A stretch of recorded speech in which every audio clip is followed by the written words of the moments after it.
Nos estamos comiendo el mundo, claramente.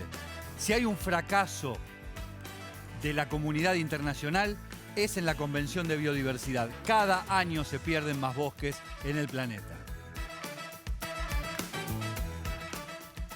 Y es así, hay que admitirlo. Y no se pierden los bosques porque haya gente mala, sino porque hay un modelo que los va esquilmando, que se lo va llevando puestos. Y la pérdida de bosques nativos no es simplemente la pérdida de una cuestión, si se quiere, simbólica. No, es la pérdida de la base de sustentación de la naturaleza en el planeta. No hay otra. Perdemos los bosques y olvidémonos, cerremos y vayámonos, porque no va a quedar absolutamente ningún tipo de posibilidad de tener equilibrio, armonía con el ambiente. Dios mío, ¿qué hace ahí sentado? Estamos trabajando. Pero Vizky, escúcheme una ¡Levántese! Cosita, a ver, usted habla de la deforestación. ¿Qué estaba haciendo banco? Jaja. Usted habla de la deforestación, yo acá tengo un algarrobo y un mueble de algarrobo. Prosopis alba. Fíjense, ustedes que están viendo, si en la casa de sus abuelos o en sus casas no tienen un mueble de algarrobo. Van a ver que están por todos lados. Bueno, cuando yo era chico debo reconocer que era la moda. Sí, todo el mundo tenía mueble. Era la moda. La moda que deforesta. La antimoda verde. ¿Y usted qué está defendiendo? ¿El último? Sí. El último Pobrecito, Prosopis alba. Sí, es un poco morboso porque está con el pariente ahí, viste, todo transformado en mueble. Dios mío. Gracias, Tommy. Gracias. Juani. Sergio, querido, ¿cómo estamos? Muy bien. ¿Bien me vas a hablar hoy? Bueno, hoy vamos a hablar de Acumar, que el señor Federo Vizky me parece que conoce algo un poquito. Exacto. Autoridad de Cuenca, Matanza, Riachuelo. Exacto, que se encarga justamente del saneamiento del Riachuelo. Se va a instalar en Barraca Peña. Barraca Peña, que tiene mucha historia porque fue la primera conexión ferroportuaria de la Argentina. Ajá. ¿Y dónde está? A la vera del Riachuelo. Por ende, lógico, exacto. Vamos a estar hablando de la importancia justamente de que Acumar se instale a la vera del Riachuelo, valga la redundancia, y también de la importancia de este lugar histórico. Y vamos a conocer un poco qué es la Barraca Peña, porque como vos decís, tiene una impronta en la vida de la ciudad de Buenos Aires. Lo que ha dejado en impronta es el modelo que se lleva puestos los bosques nativos. E insisto, no es un lujo que se da a la humanidad, es una necesidad imperiosa.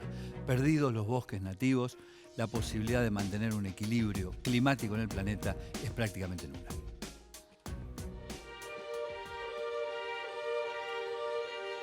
Las cifras del último informe del Global Forest Watch sobre deforestación acaba de encender varias alarmas en el mundo.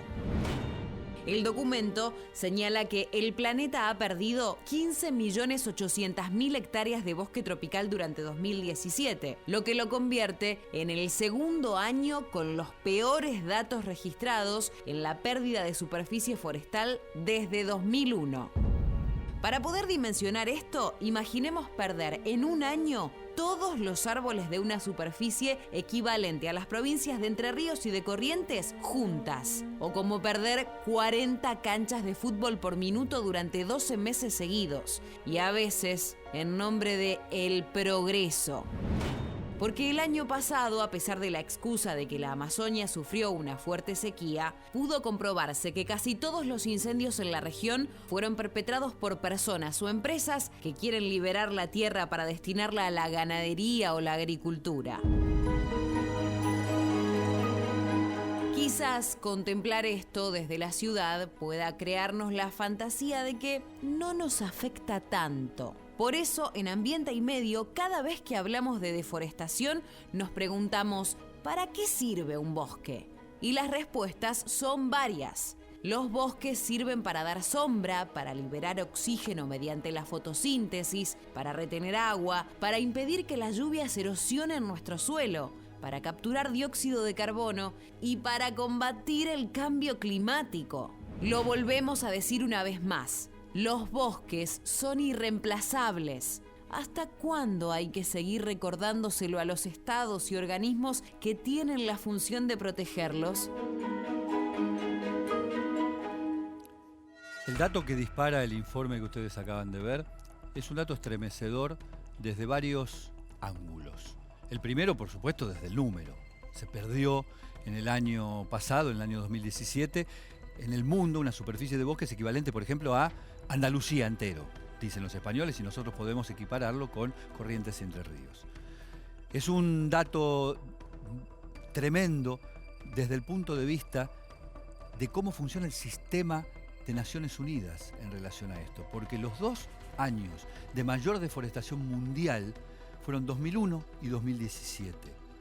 Ambos posteriores a la firma en 1992 de la Convención de Biodiversidad, que se supone que, entre otras cosas, tiene como objetivo defender los bosques nativos sobre el planeta. Esto es un fracaso en toda la línea de la diplomacia internacional. ¿Qué están defendiendo si aquello que es el motivo de su defensa está en permanente degradación y batiendo récords de destrucción año tras año?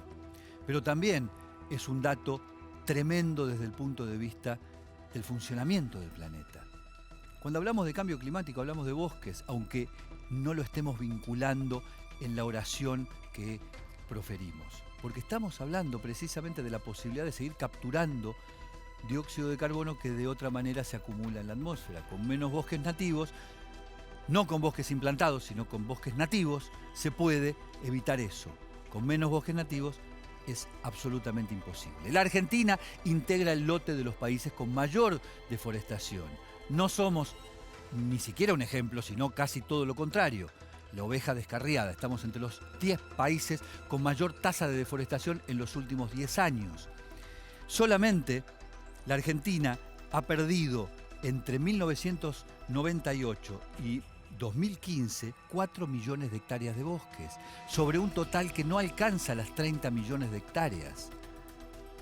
Estamos hablando de que en menos de una década, un poco más de una década, se ha perdido más del 10% de bosques y la tendencia es creciente, cada vez peor. ¿Quieren ver un mapa de los bosques a nivel internacional en el planeta? Observen la cobertura de bosques en el mundo a lo largo del tiempo, a lo largo de los últimos años siquiera. Llegamos al 2017 y todo lo que vean con puntitos rojos es lo que se perdió de bosques nativos. Lo que está en blanco, hay que aclararlo, es zona que no tenía bosques nativos, porque son desiertos, porque son alta montaña o por lo que fuese. Partimos de comienzos de este siglo, 2001, y llegamos al 2017. Observen para tener una idea de la dimensión de lo que se pierde diariamente de bosques nativos. Esto es un fracaso en toda la línea de la humanidad, de la política pública de los países que se reúnen en Naciones Unidas. Andre, tremendo. Qué buena noticia me vas a traer. Tremendo ese mapa, Sergio. ¿A dónde vamos? Fuerte, me pregunto. Es fuerte tomar dimensión Sí, a veces realmente. de esas cosas y tomar dimensión desde el punto de vista del volumen que significan. Porque sí, cuando uno habla, bueno, se pierde un bosque, parece que fuera una entelequia, no, es algo No, concreto. verlo gráfico es otra cosa. Bueno, Diga. yo te vengo a hablar de la palmera Yatay, que verás que hoy tenemos muchos árboles, Sí, pero después los voy a mostrar uno por pero- uno, ahí tenemos un montón de arbolitos, pero no tenemos Yatay. ¿Por no qué? tenemos Yatay porque hemos recorrido muchísimos viveros de Buenos Aires y no conseguimos la palmera. Así que bueno, tenemos imágenes para contarte. Aclaremos que la palmera Yatay es una de las 2 palmeras autóctonas de esta zona. Quiero decir, del Río de la Plata y del río Uruguay y el río Paraná, de la Mesopotamia. La otra es la palmera Pindó, que es más de la zona del Río de la Plata propiamente. Y la Yatay, como vos bien señalás, es una palmera más propia de Entre Ríos y Corrientes. Exactamente. Antiguamente ocupaba parte de Brasil, de Uruguay, de Paraguay y, como vos lo decías, toda la Mesopotamia argentina. Lamentablemente hoy, con el avance de la agricultura, de la ganadería, la Yatay fue deforestada y hoy solo la podemos encontrar en gran proporción en el Parque Nacional El Palmar, en la provincia de Entre Ríos. Lo cual, una vez más, nos lleva a reflexionar acerca de cuál es la función de un parque nacional. En este caso es defender el último relicto de algo que ya fuera del parque, fuera del área protegida, está virtualmente desaparecido. Sí, y algo que es interesante, que ya lo hemos visto en los distintos parques que recorrimos y en lo que vamos viendo del programa, es que la Yatay por sí sola no es nada. O sea, todo depende de un ecosistema, como por ejemplo el ñandú. Ajá. Vos me dirás qué tiene que ver. El ñandú es el principal dispersor de las semillas de estas palmeras, es decir, lo defeca y entera, entonces se va dispersando a lo largo del del predio. Es genial lo que estás diciendo porque demuestra que una especie en sí misma tiene un valor relativo. El valor de esa especie es cuando está en un sistema, en un ecosistema y funciona vinculada con otras. Entonces la yatay puede reproducirse y puede crecer en distintos lugares y colonizar otros ambientes porque el ñandú se come y con lo que come va la semilla yatay y luego la dispersa. Y eso Totalmente. es precisamente la naturaleza. Y así es como tenemos que entender al ecosistema. No como unidades separadas, sino como un conjunto. Vamos a verlo.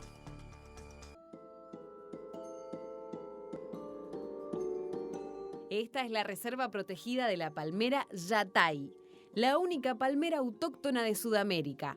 Aquí, en el Parque Nacional El Palmar de Entre Ríos, se concentra lo último que va quedando de esta especie original de nuestro territorio. Aquí, entre los trabajos de preservación, hay una curiosidad que nos recrea lo que realmente hace la naturaleza cuando el hombre no interviene. Para que el yatay se siga desarrollando en nuestras tierras, que antes fueron zonas de producción animal, se necesita del ñandú, que es el principal polinizador de esta palmera. Come la semilla del yatay, ¿sí? Que es el mayor, el que propaga mejor, digamos, la semilla del yatay, ya que cuando hace sus necesidades de sus heces, esa semilla cae al suelo y puede germinar de mejor manera. Las otras especies, algunas colaboran, pero la mayoría muelen la semillita del yatay y eso perjudica un poco a que ésta pueda germinar. Aquí el área de protección de incendios del parque trabaja en quemas controladas para que los pastizales no crezcan tanto. De esta manera el ñandú puede ir comiendo los frutos del yatay y puede ir transportando y diseminando la semilla de un lado para otro. Este es un animal que se maneja, digamos, en lugares donde el pasto está muy corto. Entonces, lo que nosotros hacemos es, mediante quemas controladas, reducir la cantidad de combustible, ¿sí? Para que cuando empieza a crecer y empieza a ver brotes verdes, este animalito, que es el ñandú, viene y empieza a comer. En los últimos años, este parque ha podido generar un importante crecimiento en las especies de palmera autóctona. Todo gracias a la acción del control de pastizales y a estos característicos animales que contribuyen a que la naturaleza haga lo suyo.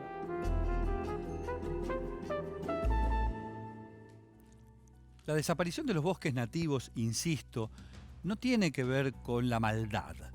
Tiene que ver con la lógica del sistema, la lógica económica y comercial muchas veces del sistema, y esta idea un tanto tonta que tuvo la humanidad durante mucho tiempo de que lo natural es improductivo o, lo que es peor aún, es desprolijo. Entonces la manera de emprolijarlo y hacerlo productivo es, por ejemplo, tomando especies que de manera silvestre eran muy productivas, como la yerba mate, y metiéndolas en un determinado lugar para producir y punto, a costa de los ecosistemas originales, no conviviendo con los ecosistemas originales. Lo mismo pasó con los nogales, con los olivos, con las vides, una cantidad de productos que, en lugar de pretender que conviviesen con el ecosistema o el entorno original, lo que hicieron fue degradarlo a puntos de no recuperación. Y esto es lo que está ocurriendo hoy. Por eso pusimos acá y le agradecemos a la Agencia de Protección Ambiental, al vivero de la Ciudad de Buenos Aires, por habernos facilitado estas especies que son demostración de los bosques nativos que están desapareciendo, y la demostración, como nos señalaba Tommy recién, en forma de banco. El algarrobo blanco, el prosopisalva, que es una especie maderable, muy valiosa, que prácticamente ha sido raleada. El ceibo, el cedro, otra especie maderable. Bueno, acá tenemos otro algarrobo. Acá tenemos uno de la familia de los petiribí, que también tiene muchísima potencialidad como productor de madera. Y todos estos, en vez de apoyar un uso sustentable, están siendo devastados. Desaparecen. Se pone de moda el algarrobo y nos vamos y nos llevamos puestos todos los algarrobos. Y así sucesivamente. Falta alguna lógica en el sistema, que no significa volver a las cavernas y no producir nada. Significa hacerlo con criterio de sustentabilidad. ¿Y cuál es la sustentabilidad? La que permite que dentro de 10 años, dentro de 20, dentro de 50, siga habiendo materia prima. Ah, no, me equivoqué de programa. Me equivoqué de programa. Federoviski me distrajo, estaba haciendo malabares. ¿Qué es esto? ¿Qué hace? El circo no es acá. ¿Dónde? Bueno, Federovigi, Diga. yo estaba con las naranjitas. Sí, veo. ¿Sabe por qué? ¿Estos son naranjas también? Sí, y este es mi Estos son arbolito limones. de naranjas también. ¿Sabe que, Mi planta de naranja lima. ¿sabe que la naranja, La naranja se pasea. fue una especie introducida por los españoles Muy bien. y que era usada como ornamentación en las calles? Claro, la naranja amarga que se ve, Exactamente. por ejemplo, cuando uno camina por Sevilla. Ah, mire, ¿Vio? yo no conozco El que Sevilla. se fue a Sevilla perdió la naranja. Muy buena, ¿eh? No, buena. Si vos podés hacer malabares, yo no puedo hacer chistes. Malos. Lo que le quería decir es que los productores agarraron la naranja, se la llevaron de las calles, Fueron la naranja. la pusieron en la quinta e hicieron jugo. En la quinta del ñato. ¿De quién? ¿Hicieron jugo de naranja? Bueno, Qué la lindo. transformaron. Esa Dejó- es la historia de la naranja según Tommy. Impresionante. Tommy. Yo sabía que le iba a gustar. Ya venimos, vamos a seguir aprendiendo con más Ambiente y Medio. Ecoaula, el segmento educativo de la Fundación Ambiente y Medio. La economía circular es una estrategia de producción que apunta a imitar a la naturaleza, en el sentido de que en el mundo natural, a diferencia del mundo social, no hay residuos. No hay, como dicen las leyes de la ecología, un afuera al que echar el desperdicio. Consiste entonces en reemplazar el actual modelo lineal de tomar, usar y desechar por uno en el que los residuos sean reincorporados al sistema en forma de materia prima. Una interpretación práctica extendida de la idea de la economía circular se da a partir del eslogan de las 3 R: reducir, la cantidad de materiales que se usan, reciclar, incorporarlos a la producción como nuevas materias primas y reutilizar. Hasta el momento, sin embargo, la economía circular es principalmente un deseo. En la sociedad actual, el 70% de lo que compramos y consumimos se transforma en basura casi al mismo tiempo de haberlo adquirido. En los hechos, un ciudadano de un país desarrollado del siglo XXI produce en promedio casi 2 kilos de basura diaria, bastante más del doble que hace 50 años, lo que hace a la economía circular una necesidad mucho más que urgente.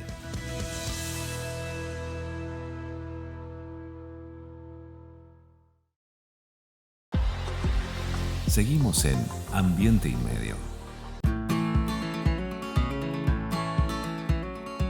Para que podamos comprar productos de calidad, a buen precio y sin intermediarios, los productores de la provincia están en el mercado en tu barrio. Busca el mercado más cercano a tu casa en gba.gov.ar/mercado en tu barrio. Buenos Aires, provincia. Entre todos, podemos más.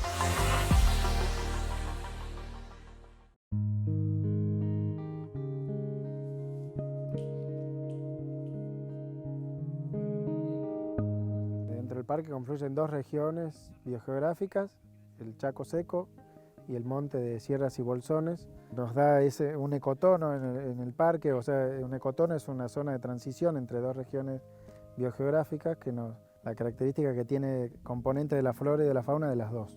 La especie emblemática es la tortuga. Después tenemos el cardenal amarillo, que hemos encontrado muchos ejemplares y muchos lugares en los que hay mucho cardenal. Otra de las especies que podemos llegar a ver son vizcachas. Han venido técnicos a hacer relevamientos con pequeños mamíferos.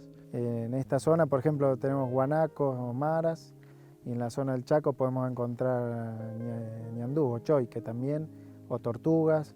Entonces tenemos, y lo mismo pasa con la flora, tenemos quebrachos, tenemos algarrobos, y tenemos algunas especies acá como jarilla o zampa, otras más adaptadas al monte.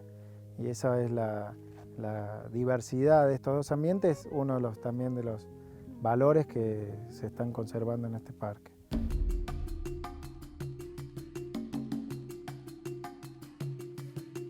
Tenemos al oeste, nosotros detrás de las sierras, las lagunas de Guanacache, lagunas que son declaradas sitio Ramsar, o sea, humedad de importancia mundial, que ocupan más o menos 1 millón de hectáreas y están en las provincias de San Luis, Mendoza y San Juan.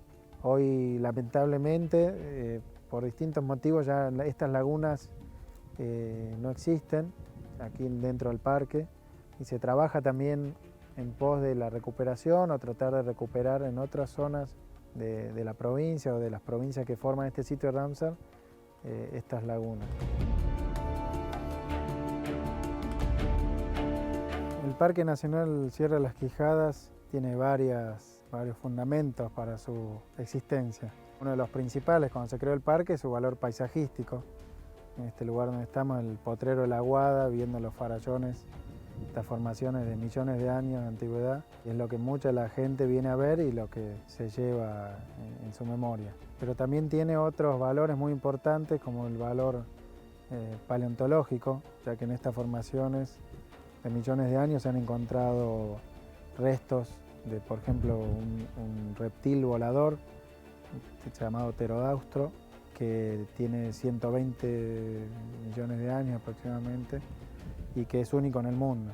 También hay restos arqueológicos, vestigios de poblaciones entre 7.000 y 1.000 años en el pasado. Hemos pasado cuando veníamos para acá por los hornillos, una zona donde había hornillos donde cocían sus cerámicas. Y bueno, están datados, hay dataciones de entre 7.000 y 1.500 años en el pasado.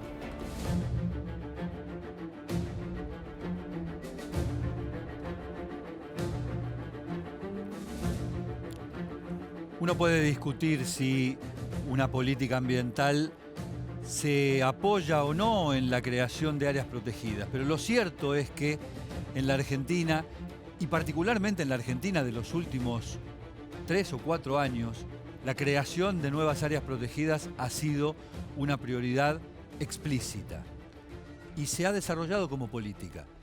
Insisto, generalmente está asociada a una visión más conservadora del ambiente, la creación de los parques nacionales. De hecho, a principios del siglo pasado, toda la creación de zonas y áreas protegidas en el mundo, Estados Unidos fue pionero en eso, estuvo asociado a los gobiernos más conservadores, porque entendían que era una forma de proteger, preservar algo que el progreso fuera de esas áreas iba a destruir.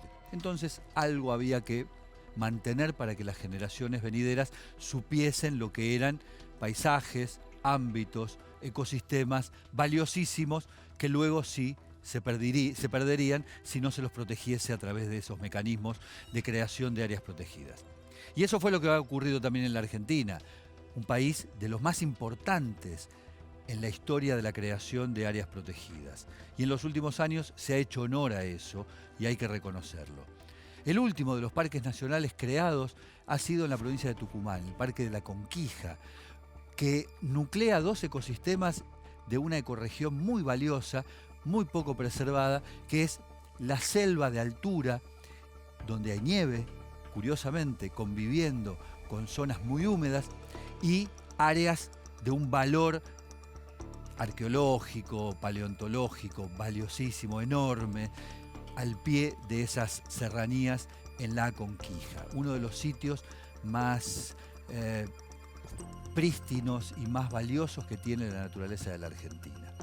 Pero también, y curiosamente, está por ser creado, por ser ascendido de grado, por llamarlo de alguna manera, una reserva natural que va a ser parque nacional muy cerca de la ciudad de Buenos Aires. André, contame de esto.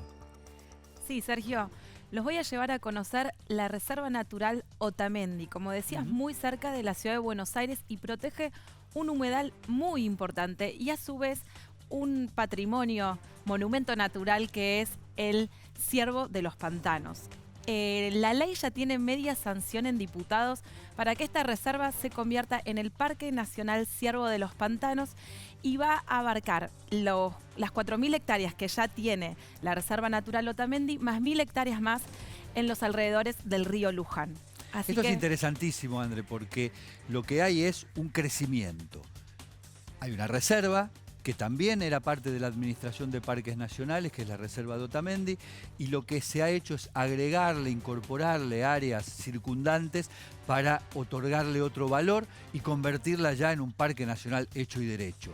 Pero con un elemento adicional también interesantísimo, que es el de la búsqueda de la preservación del cérvido más importante que hay en América Latina, que es el ciervo de los pantanos, y que hasta no hace muchísimo tiempo, hace 50 años, llegaba a los bordes de lo que hoy es la ciudad de Buenos Aires, y solo está protegido en ese área, ¿no? Sí, así que la idea es no solo preservar esta especie, sino recuperarla y reinsertarla para que, bueno, una especie que está en peligro de extinción pueda tener su hábitat natural. Vamos a conocer el que será el parque nacional más próximo a la ciudad de Buenos Aires.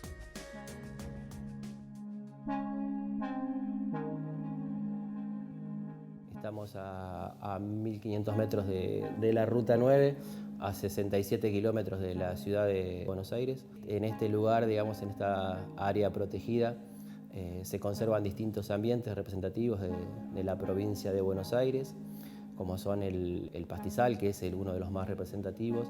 También tenemos un humedal que es de importancia internacional. Se emprende un recorrido por unos senderos peatonales en donde pueden ver bien directamente y poder identificar los distintos ambientes.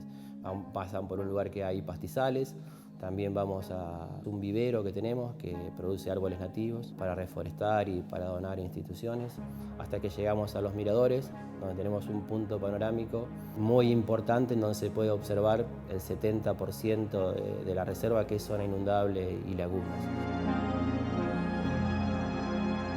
Esta es como una gran palangana, Sí. ¿ves? Donde toda el agua de la zona, digamos, se junta en este humedal, que es una gran esponja, que filtra toda el agua, digamos, la transforma en agua pura y la baja hacia las napas. Claro, lo que llega a las napas está purificado. Está purificado a razón de toda esta vegetación que está acá, que tiene la particularidad de retener elementos químicos pesados.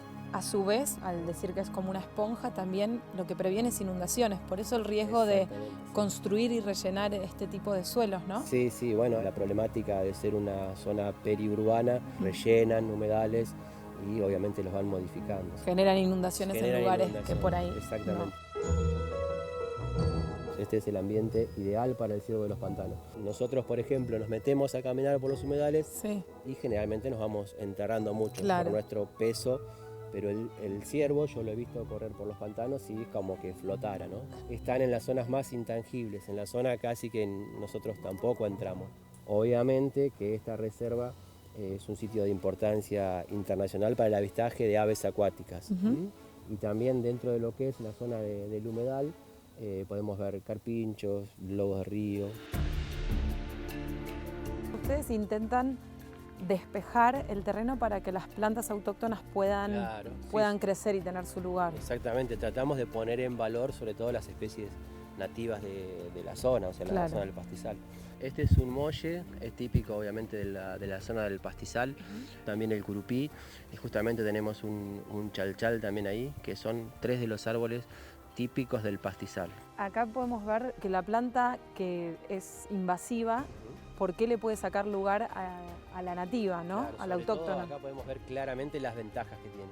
Por ejemplo, este árbol en su lugar de origen, con esta adaptación que tiene de ahorrar energías en sus hojas, con ese corte, ves que es rarísimo. O sea, estas hojas de abajo ahorran energía, no sirven. Ahorran energía, ves que la hoja no está completa. Tu ambiente natural quizá es un ambiente más difícil, por eso acá crece tan fácil con toda esta adaptación. Y con esa adaptación se transforma en plaga, digamos.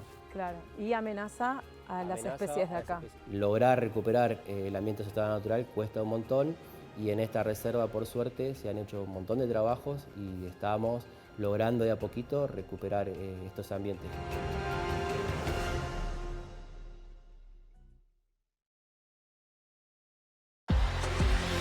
Seguimos en Ambiente y Medio. ¿Quieren ver un incendio forestal? Ahí está. La ballena franca austral de ninguna manera está fuera de peligro. El plomo es directamente un resultado de eso, de todas esas chimeneas que ustedes ven allá. En primera persona, experiencias de la ecología real. Presentado por... Cada viaje es único. Confort. Espacio. Y seguridad. Probada en todo tipo de viajes. Nueva Toyota Innova. Hace ya un tiempo que nosotros venimos hablando de los humedales, que se habla de los humedales como esos ecosistemas que tienen capacidad de regulación del agua. Para la especulación inmobiliaria, los humedales han sido siempre aquello que hay que rellenar para ponerle una casa arriba. Es decir, para quitarle su función, la función regulatoria del agua, y convertirlo en un terreno liso. ¿Cuál es la consecuencia, entre otras, de las más graves, de pasarle por encima a un humedal? Inundaciones. la cuenca del río Luján, en primera persona, nos lo confirma.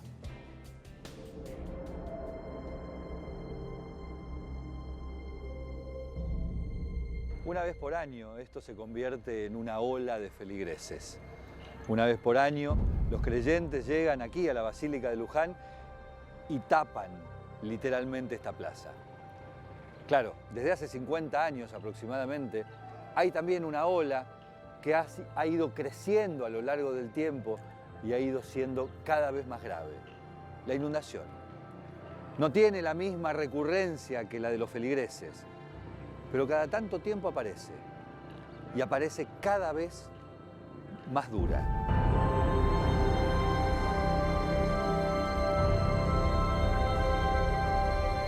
A tal punto que ha llegado hasta las propias escalinatas de la Basílica de Luján. La inundación de la cuenca del río Luján. Un desastre natural que tiene una influencia notable respecto de la ocupación del territorio, de los canales clandestinos, del modo en que el río Luján, ese que está ahí a apenas 200 metros, ha ido siendo angostado, ha ido siendo encajonado y se ha convertido en apenas un hilo de agua, que cuando la naturaleza determina que el ciclo es húmedo, termina tapando, pero no como un creyente, sino como un desastre, toda esta plaza.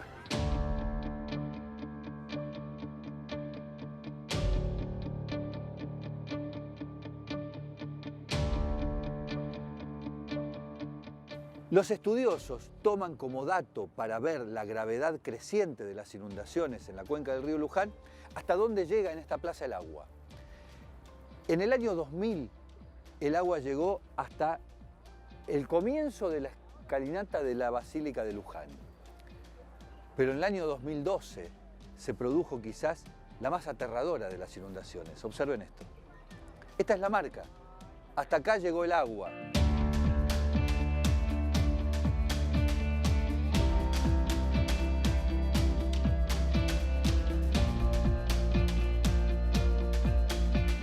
Aunque la urbanización se empeñe en negarlo, la naturaleza tiene una dinámica propia. Los ríos de llanura, como este, como el río Luján, tienen una planicie de inundación muy grande. ¿Qué es la planicie de inundación o el valle de inundación de un río? Es un espacio que queda a los costados y que el río, entre comillas, reserva para aquellos momentos en los cuales hay mayor cantidad de lluvia, en general en las nacientes, y por lo tanto es necesario que haya más espacio para evacuar toda ese agua. Entonces es un contrasentido tremendo que la urbanización haya llegado hasta el borde mismo del agua, es decir, el borde mismo del cauce en el momento de la bajante. Porque cuando el río crece, va a buscar el lugar que le pertenece. Y el lugar que le pertenece está acá, por ejemplo. A 5 metros aproximadamente de agua, todo inundado, la parte de la ribera de Luján, al lado del Parque Argenpada.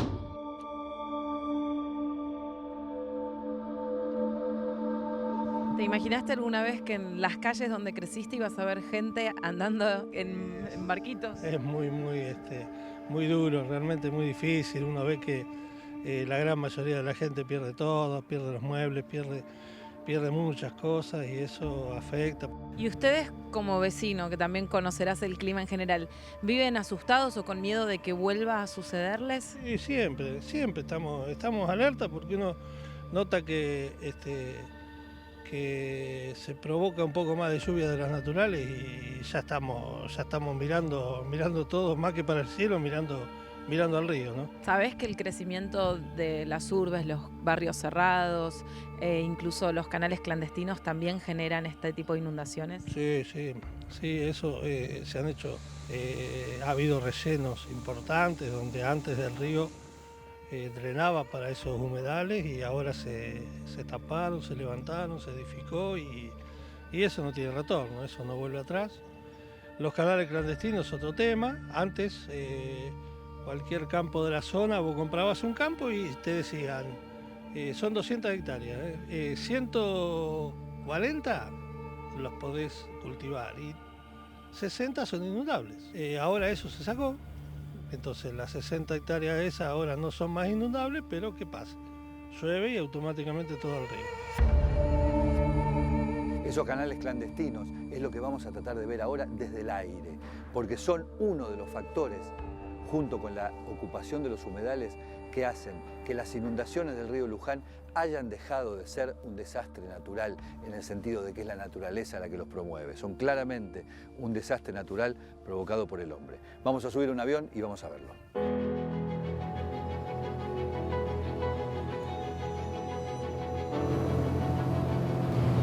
Ahí ustedes están viendo con claridad el río a muy pocos metros de la basílica y cómo claramente el centro neurálgico de la ciudad de Luján está en territorio que le pertenece al río. Y además se ve claramente el río ahí como una cinta muy angosta, cuando en realidad el río como tal, con su valle de inundación, ocupa al menos, imagino yo, 10 veces más que eso. Claro, incluso en el año 85 la inundación llegó hasta la línea de casas que están acá. Así que hicieron un supermercado dentro del valle de inundación. Ah, ese supermercado está directamente sobre el río. Sobre el río.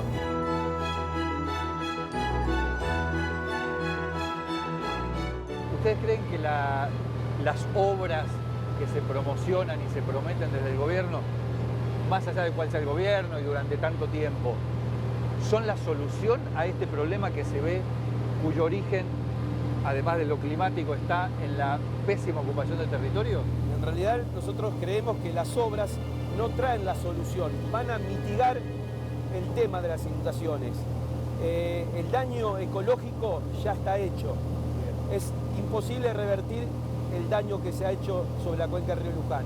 Lo que sí, va a haber obras que se van a hacer para que el daño sea un poco menor. Que sea el daño menor.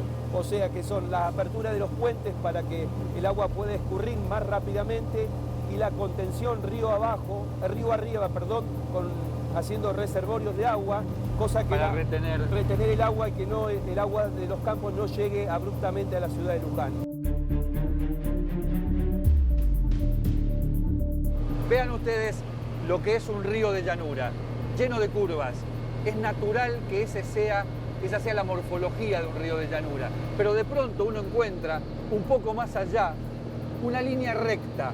Al final de esas curvas aparece una línea recta, pero recta, absolutamente recta, llevando la misma cantidad de agua. Eso no es un río, eso es un canal. Y los canales han sido diseñados, incluso aquellos legales, para sacar el agua más rápido.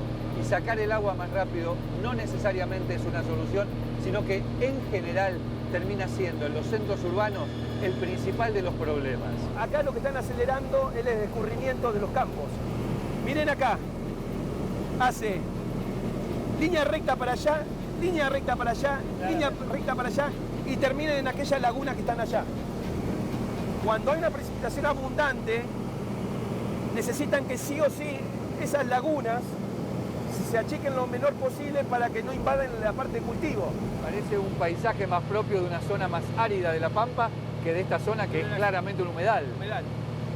O sea, los antiguos humedales, los bañados, los pantanos que había en toda esta zona, que hacían de esta zona un área ganadera, han desaparecido. Han desaparecido y se han hecho campos cultivables. Y los campos cultivables, o mejor dicho, la soja, la siembra directa, ¿cómo ha influido en la lógica de la inundación de la cuenca del río Luján? Obviamente hay el cambio de cultivo al ser siembra directa, hay menos infiltración de agua al no usar más el arado, menos infiltración de agua sobre el campo, y esto hace que toda el agua que cae, los milímetros que cae del agua, se va lavando el campo y va hacia el arroyo más cercano.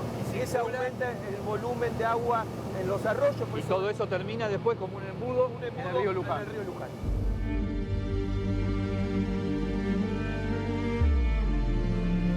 El río está ahí y se supone que todos esos countries están en una zona que era humedal cercano al río. Fíjate cómo hacen allá vemos la cantera. No, y se ve casi una especie de terraplén, prácticamente. La cantera que vemos allá extraen tierra para levantar terreno y puedan seguir construyendo al costado del río. Cuando atravesamos el río nos encontramos de golpe con un barrio que ha ocupado esos humedales, ¿sí? Este barrio, que se llama San Sebastián, ha rellenado 600 hectáreas de humedales para hacer una urbanización cerrada. 700 metros atrás tenemos el río Luján. Acá estoy pisando un humedal natural, ¿ven? El agua yo piso y es naturalmente una esponja que absorbe todo el agua de las lluvias. Pero lo que sucede es que detrás del río Luján han creado un barrio cerrado que se ha transformado en un paredón totalmente elevado el terreno, y esto genera que este humedal natural absorba todo el agua y este campo, después de cada lluvia, termine inundado.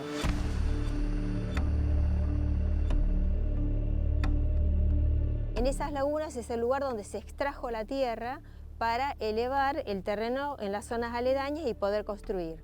Porque obviamente al ser un humedal eso está debajo de la cota de habitabilidad, es una zona inundable. Y con un grave problema que cuando se construyeron, cuando se extrajo la tierra, se rompió la protección, se sacó tierra que protege los acuíferos, o sea, las napas de agua. Entonces hay alto riesgo de que ingrese contaminación a través de esas lagunas y contamine el agua de la cual nos abastecemos muchísimas personas de la zona.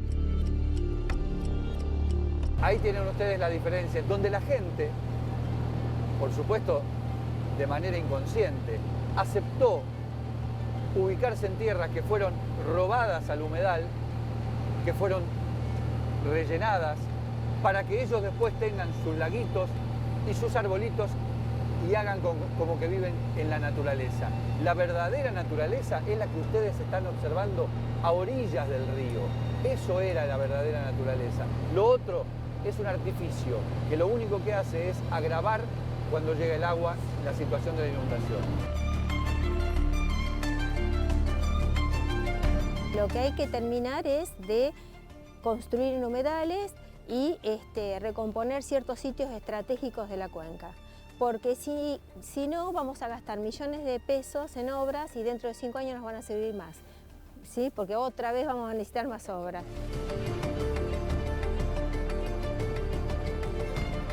Cada funcionario cree que la lluvia que le toca es la peor. Nada va a ser peor después. No es cierto. Vamos a hacer la obra que resuelva esta calamidad. Y la obra no existe. No existe una obra. Existe en todo caso una cantidad de dispositivos que permitan remedar aquello que se fue dañando a lo largo del tiempo. ¿Y qué es lo que se fue dañando? El equilibrio, la armonía entre la sociedad y el ambiente, el funcionamiento lógico de un ecosistema. Acá había un ecosistema.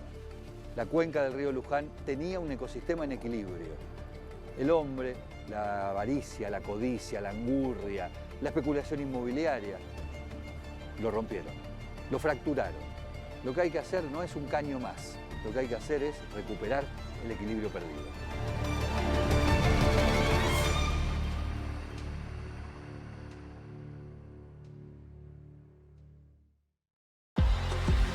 Seguimos en Ambiente y Medio.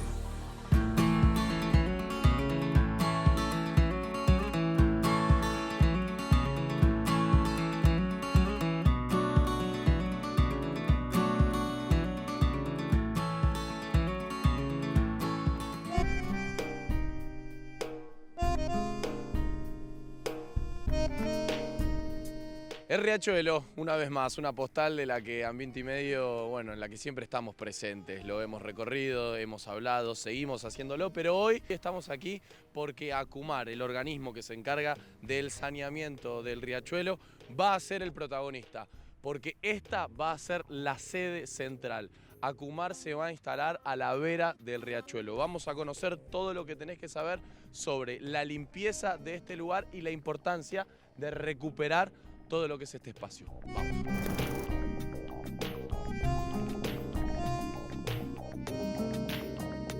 Esto que era un viejo almacén, un piringundín, no se lo puedo contar también en la planta alta, donde los marineros venían a pasar el rato, la tarde, va a ser la parte principal de reconstrucción junto con el edificio de la lanera.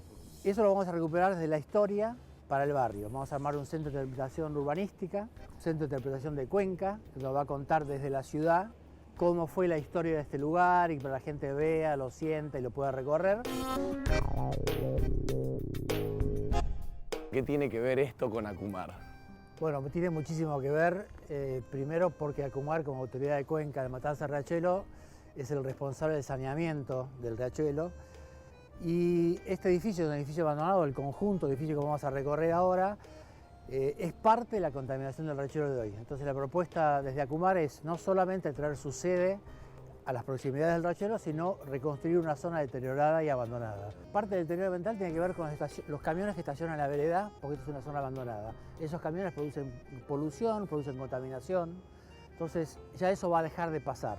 Vamos a integrar esta área abandonada y deteriorada al vecino, traer un edificio nuevo, traer una impronta con gente que venga a trabajar, mejorar el barrio, mejorar las condiciones de la gente y darle el arranque a este tema del saneamiento en la zona de acá, de la Boca, que está como olvidada.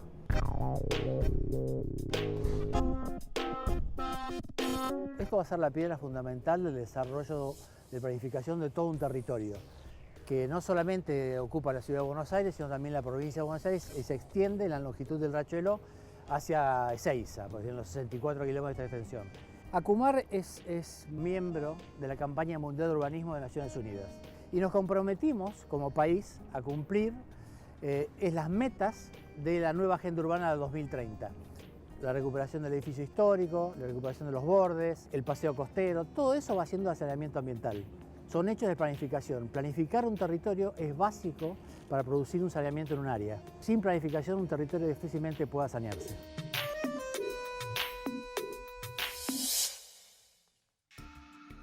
Gracias a la gente de Banco de Bosques por los yaguaretés, que no son de verdad claramente, pero que nos recuerdan a aquellos que van a ser liberados en el Iberá para restituir esa población extinguida. Gracias al vivero del Botánico y a la gente de la Agencia de Protección Ambiental de la Ciudad de Buenos Aires por estos especímenes maderables de especies nativas, de árboles que nos recuerdan cómo estamos perdiendo bosques nativos a pasos agigantados. Ya lo saben, solo nos queda medio ambiente, por eso hacemos Ambiente y Medio.